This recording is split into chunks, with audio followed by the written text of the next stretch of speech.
So, ladies and gentlemen, welcome to a new episode of Titina's Talks, a new interview. George, tell us more. What's going to happen with this interview tonight?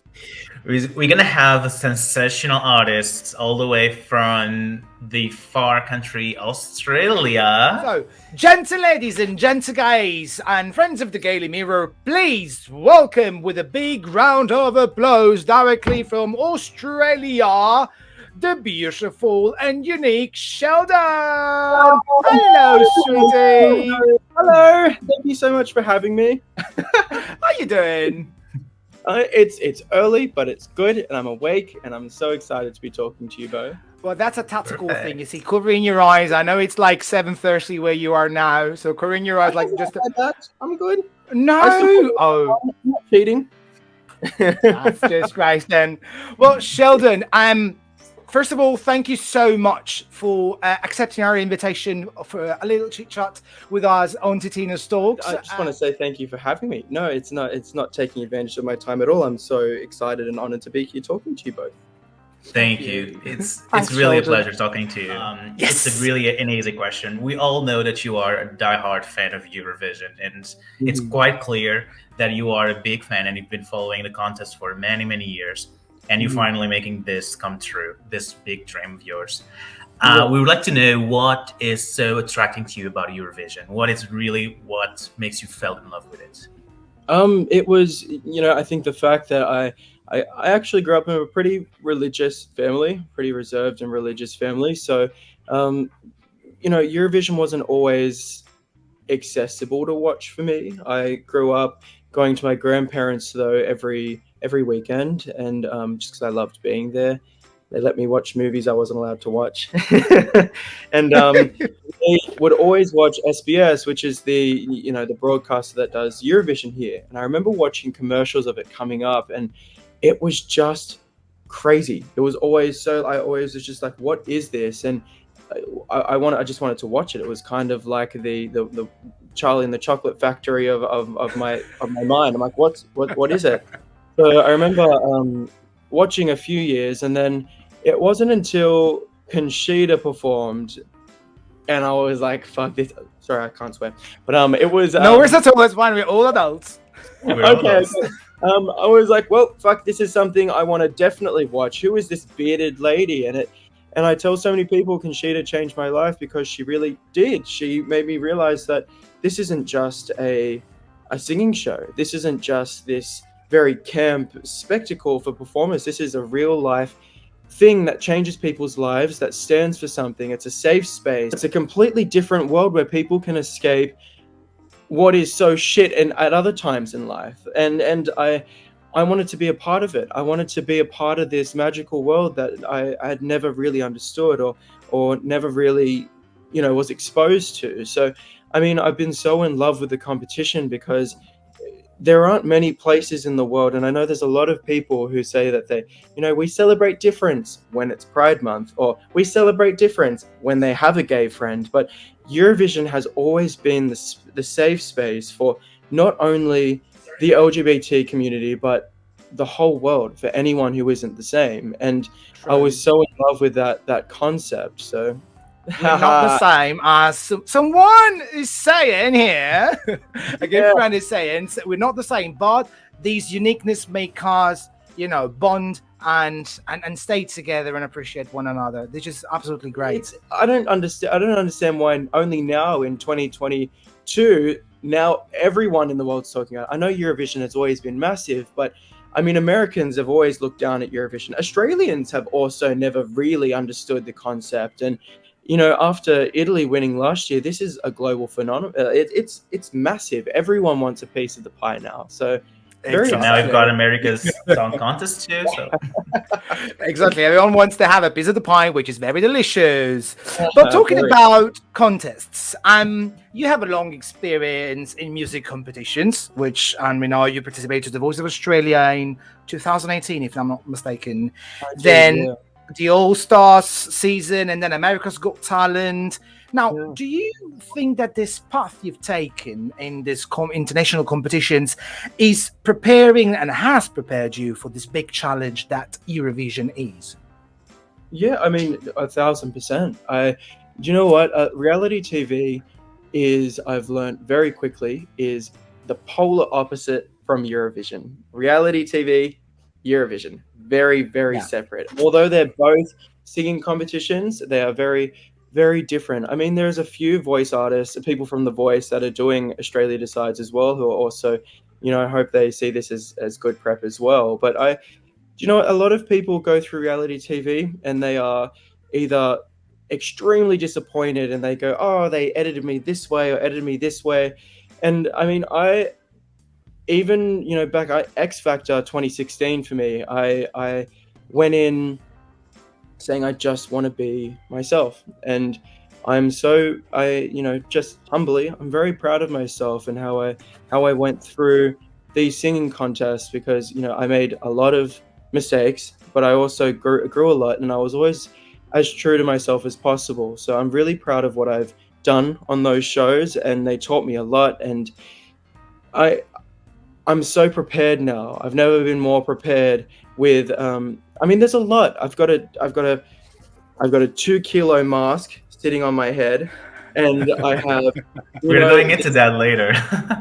I've also just released my outfit. I've got an outfit that weighs so much. I mean, all of those things, and performing while on a Eurovision stage, and moving, and fans, and wind, and smoke. I mean, I really feel for, and I've got a lot of empathy for any of the Australia Decides artists who are so new to this, and this is their first time in the ring, and it's a lot, and it can be quite intimidating. And there's not just one camera, there's 10, and it's not just a small audience, it's a massive arena. So I mean, I'm so grateful for those shows. It taught me a lot. But I mean, I always wanted to perform in front of thousands and thousands of people. So all right, so well, talking of the like performance wise, you are like a very visual artist, and you do invest a lot into fashion designing. There's that mask, there is those sunglasses, so it's really something very important to you. So we would like to know, having that in mind, what can we expect from you at Australia Decides, and hopefully at the Eurovision Song Contest? Can't give too much away. I mean, it's come on, just a little bit. I did the first rehearsal. Okay, I did the first rehearsal yesterday, and I came off stage and just bawled my eyes out crying. I was like, this is the most beautiful performance I'm ever going to do. This is going to be, by far, vocally aside, take me off the stage. This is the staging that I have, and the lighting, and how well they've been able to interpret the music into what's visually happening. I mean, I went in when I first, when we both mutually decided, me and the broadcaster here in Australia, that I was going to compete.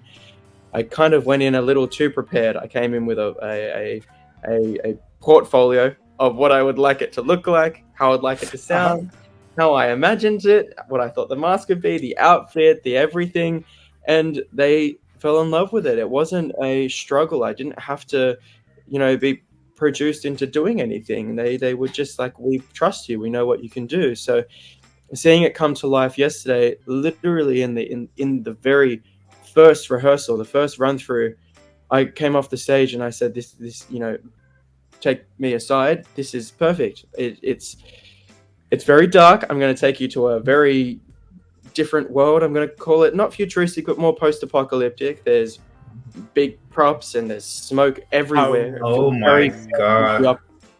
So excited. It has. I'm going to call it like a very if Phantom of the Opera was recorded in the future and it was more modern, and it was my song that would. It's very dark, and I mean, at Eurovision, a lot of people use very colorful lights and lots of strobes and LEDs and all this stuff. It's really simple. It's really clean and really simple, yet so major. I'm going to bring her name up again, but Barbara Pravi from France, who did her performance, I took a lot of inspiration from that. I took a lot of inspiration from the fact that she didn't need a massive stage, and a heap of visuals. It was just her, the blue lights, the smoke, and the birds that flew. And for me, I wanted that. I wanted just something simple that would tell my story. I mean, this is a song that I never ever thought I would sing in front of people, but Yeah. it was important to me that it stayed simple. Right. So, talking about your visual too, you're openly queer. Everyone knows about your relationship, so congratulations. And as you know, we're an LGBT plus magazine, and we do fight a lot, and we do work a lot towards the visibility of our community, and our rights too, basically. So how do you think that your role as a queer artist can help young Sheldons, for example, to overcome their fears, to finally come out of the closet and show themselves for who they really are and accept themselves too? Because that's one of the biggest struggles that we all had, accepting ourselves. Yep. I want to answer this question probably a little different from how someone probably would. I want to just repeat it again. I come from a very religious family. Coming out for me was really hard. It wasn't easy. And not only because I didn't have much representation, but I didn't feel safe to. I never ever want to be the person that stands on a stage and says, be confident and come out of the closet and be confident, be gay. I want people to have this representation that tells them, hey, I know it's hard. I know it feels scary. I know at times it feels very unsafe. And I mean, it's Eurovision. There are a lot of people who live in religious countries and very non-LGBT safe spaces. I'm never pushing somebody to come out or to be who they are straight away. It takes time. It's a process. And I want people to know that there have been people who have achieved a lot in life and have made something of themselves because they worked at it and they found a space that was safe and they took the risk when they felt they were safe enough to make that risk. The one thing that that really breaks my heart are these LGBT advocates who tell people, you just need to be you just need to come out, you just need to this or that. I was so fearful. I was so scared. I know what it's like to not have that safe space. And I'm not getting emotional. I'm being serious. I just want people to know that there is, and you know what? It's not just about LGBT people. There are people who don't feel confident in their body weight, the color of their skin, the place that they were born, their financial stability. I mean, I grew up in public housing. I moved 23 different times as a kid. I went to 13 different schools. I didn't have that stability to come out and be and feel safe until I did. So this song is a representation of people who aren't the same, and that it's okay, and that you can still achieve whatever you want. Do you know what I mean? So as much as it's this anthem for people in the LGBT community, I hope it reads further than that. I hope it reads more as a song of, okay, this song is my safety net. This song will be something that I hold on to and understand that people, I mean, in 2022, people have families that are so accepting. They have coming out parties. I didn't have that. I mean, this song is just showing people that, we still have so much work to do. We have so much understanding and growth as human beings to understand that we are all so different. There is no cookie cutter shape to anybody, and we need to be okay with people taking their time. So, I mean, I'm so proud to be gay. I'm so proud to be a human in this, creative. Totally. I'm even more proud that I was someone who was told who I was going to be, and I changed that. I changed who I was going to be, and that's what the song represents. So, if I can voice that, then I will. Well, the lyrics of the song, I think we could say they are amongst the most profound lyrics that we have listened so far in the Eurovision 2022 scene. And you have spoken about the relationship you share that you had with the family, not accepting at the very beginning you being gay, and we can feel that now it's a total different scene. Yeah. And how did your family cope with you being yourself, being a gay man? Yeah. I mean, I have to say as well, I mean, my family's been on this TV ride with me. I can never be like, oh, my family hated me. It wasn't that. My family, we come from nothing. We built our lives from the ground up. So when my family found the church and religion, they found a safety space in that. And for me, growing up being the opposite of what the church is okay with, it's not because they didn't accept me. They loved me. My family loved me. I love my family. They were just trying to do what they thought was best for me. And if, not being gay and being a God-abiding human was the safest thing for me to grow and be, achieve something in life, then they were going to, try and guide me in that direction. But my family they left the church, all their friends, all their everything for me. They left all of that aside because they knew I was hurting. They knew I was going through so much in mental health, depression, and anxiety, and it was, this little kid who couldn't understand. I mean, I ended up being diagnosed when I was at around 6 years old with Asperger's at the time.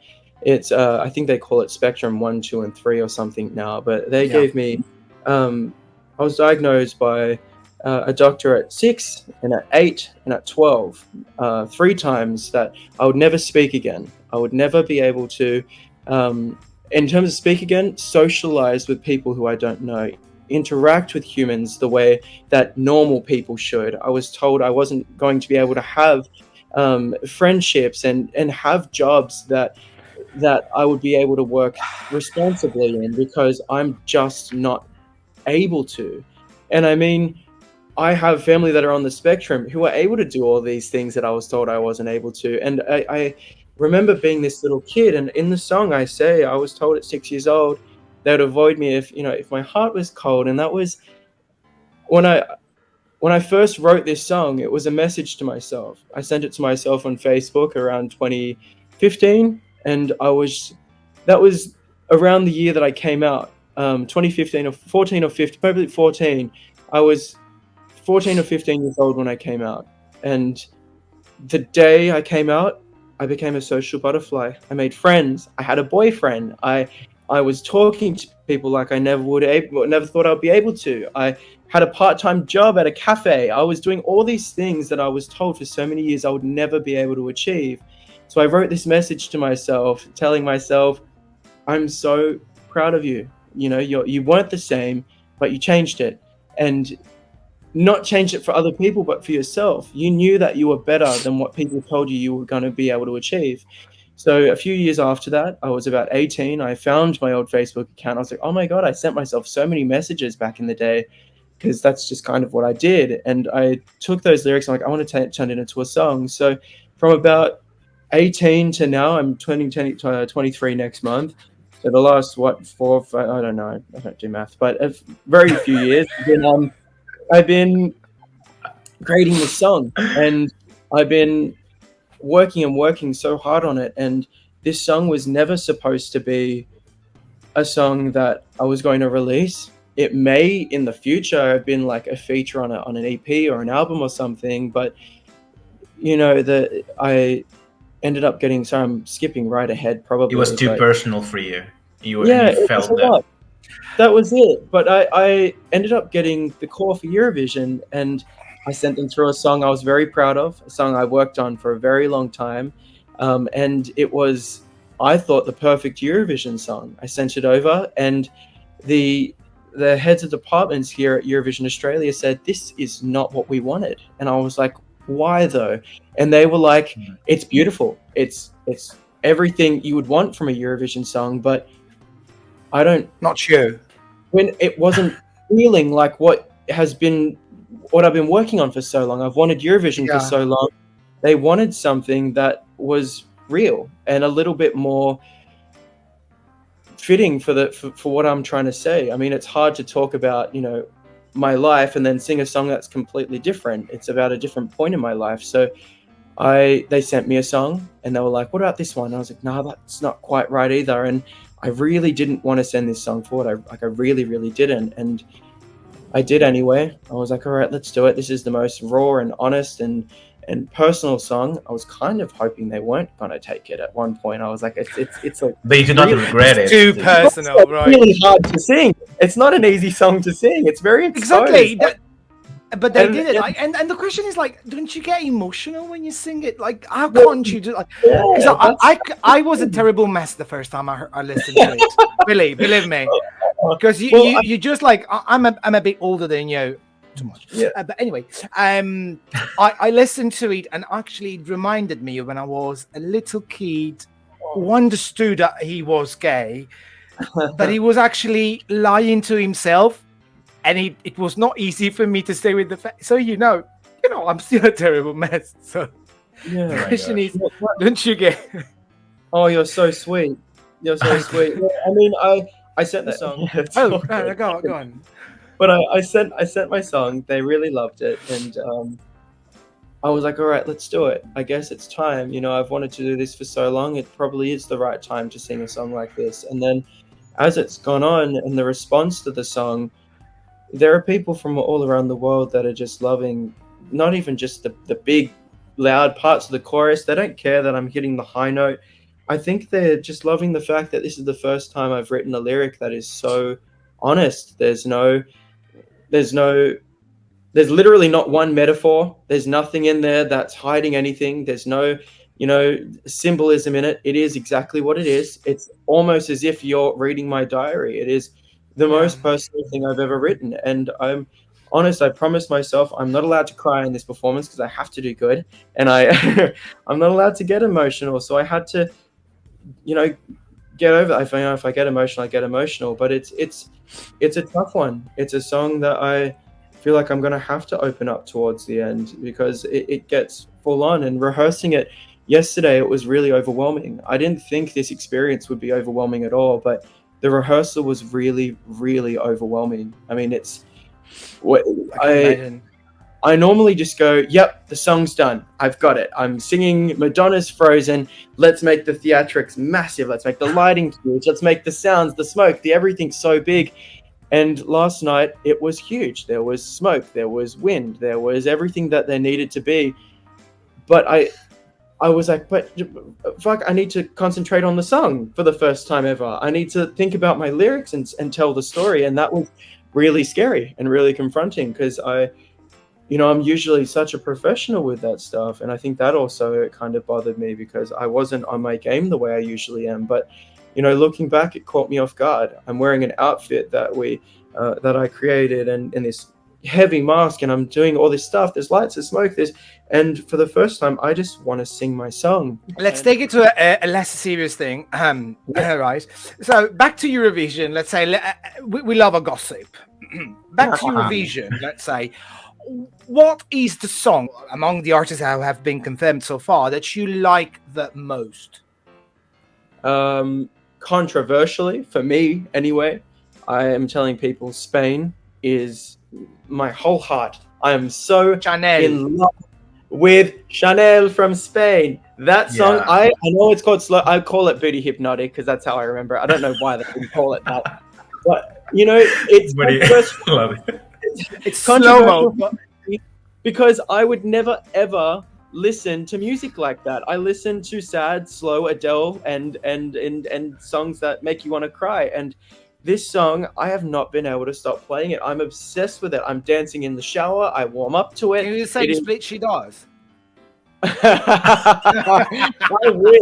Oh my god. The hair around in the. I mean, I don't have all that much hair, but it's flicking around through the shower. I'm obsessed. And then the lights are going on and off. But honestly, what a performer! And I mean, I believe it's called Hope by Stefan. Estonia, I believe, is a country song. Am I wrong? Yeah. That song I'm in love with as well. A country song, far out. I would never listen to country music, but I'm falling in love with country music now. It's I mean, my boyfriend's a country man. I listen to country music all the time, but I mean, it's not my genre of music, but I've fallen in love with that as well. But an artist who hasn't been selected, who I'm not sure if she's going to win or not, but Joan from France singing Oh. Madame. If she wins her national final, that is sensational music. That is amazing. I'm obsessed with this song. Other than the other two, I mean, I have played that song over and over and over. I'm telling people, I'm trying to promote the song to people from Australia as the sexy burlesque version of Voila. What is boiling in your pot? What can we expect from you after this whole journey of Eurovision? I mean, I hope I win this. We do hope final. to. I mean, regardless if I do or I don't, COVID's dying out now, and my main follower base, looking at algorithms and stuff with my team, it's Greece, it's Germany, it's Spain, it's the UK, it's Italy, and it's France. Australia is at the bottom of my list, and I'm like, it's time to do a tour. It's time to go over to Europe and perform for people that want to see me. And we're planning things, and we're getting excited. So I think the reason why we want the win so bad as well, my team, not me, but my team do, is because they want me to create more of a fan base there as well, because we've got such big plans. I mean, and also new music as well. Not the same as the way I need to start writing my music. It needs to be more honest, no more hiding behind metaphors and stories. My story is enough, and that's how I'm going to start writing my music, so people can understand it and connect with it stronger. So, do you know what I mean? When you write music like that, anyone around the world can connect with it. So that is that's what I've got planned. We've got lots of exciting things planned, and woo, it's amazing. And now we're excited. Final bastard tricky question that we always ask to all our guests on our interviews. Yep. What is the question that no one has ever asked you, but that you cannot wait to answer to? What a crazy question! I know. I mean, But you know what? If you had asked me this 4 years ago, I would have loved to have been like, please ask me about fashion, or please ask me about my music. But I after doing all these shows, I feel like everyone's asked me everything. A question. Whereabouts in the world are you guys? I'm in the UK. He's in Portugal. UK. I was hoping one of you two could ask me, would you like me to Uber Eats you some pancakes to your hotel room? And my answer would be yes. I'm only joking. I don't know. I mean, you've asked me. Do you know what? The questions you've asked me today are the questions I have been dreaming of answering and been dreaming of being able to speak about. So I'm so grateful to be talking to you both. Truly, I'm not even joking. And that's been so lovely to have you here on Tina's Talks. So thank you so much, and good luck. And as Mama Ru would say, good luck and don't fuck it up. Thank you so much, my love. I really appreciate it. Thank you.